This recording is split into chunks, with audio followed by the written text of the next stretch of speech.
Want to get the best deal for your home? It all comes down to savvy negotiations. Today we're going to talk about how to handle negotiations effectively to get the best result for your home sale. Learn the strategies top agents use to create win-win situations. I'm Liz O'Paddock with RE/MAX Sunquest. Negotiation often gets a bad rap because people think it's either a fight to get what you want or something to avoid. But good negotiation is about finding a win-win situation where everyone gets what they need. It's about compromise and communication. Like marketing, you don't have to be an expert in negotiation yourself. Instead, you need to understand the negotiation styles of the agents you're interviewing, how much specific training they've had. Let's talk negotiation styles. The first one is the competitive negotiator. This is a winner-takes-all kind of negotiator. It's an old school style of negotiation that isn't very effective today. An agent who is a competitive negotiator typically has a big ego and is proud to be known as cutthroat and unyielding. This approach often comes at a high cost to their seller. Deals take longer, buyers get frustrated, and negotiations can break down. Competitive negotiators are stubborn and inflexible, often relying on bullying techniques. This approach doesn't speed up the process, and it usually ends up costing you money. Other agents don't like working with them, which can hurt your chances of getting a good offer. The compliant negotiator is the second type.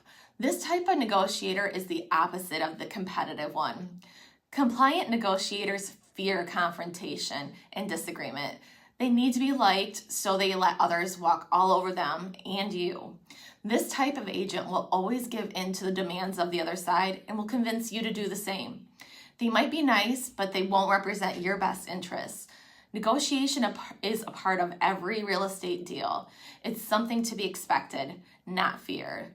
If your agent caves every time a buyer asks for something, they're not representing you well. Remember, if a buyer wants your property badly enough, they'll negotiate. The third type is the collaborative negotiator. The collaborative negotiator is prepared for negotiation and focuses on communication.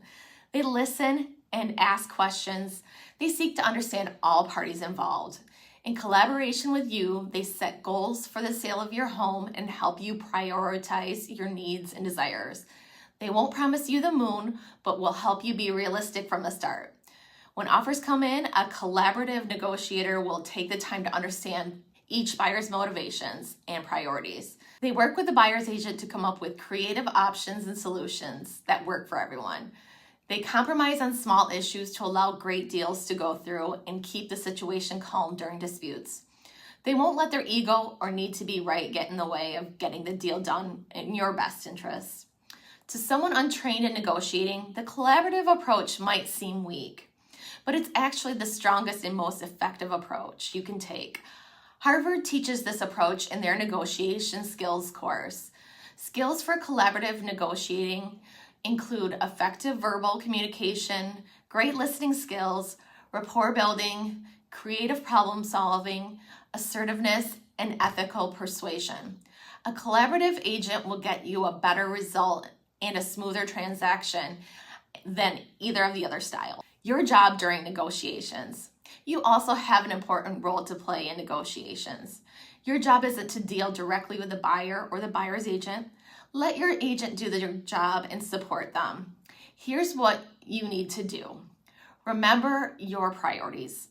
As you sell your home, you'll make decisions on many issues. Some will be important, others less so. It's easy to get caught up and lose sight of your main goals. To stay on track, keep your priorities front and center. This will help you navigate challenges and make informed decisions that align with your ultimate goals. Number 2, stay calm and think it through. The best decisions are not made when we're feeling emotional. Take a deep breath, respond, don't react, and think it through. If you need time to get into a better place emotionally, sleep on it before making a decision.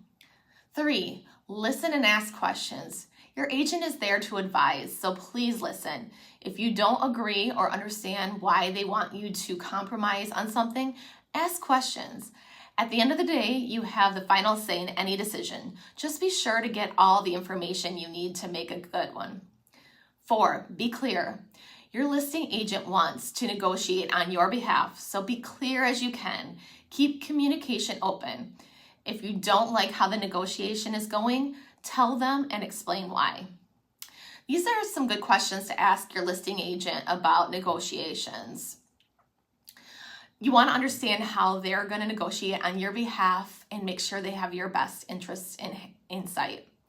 Here are a few questions you should ask your listing agent to understand their negotiation skills. What negotiation training and courses have you taken?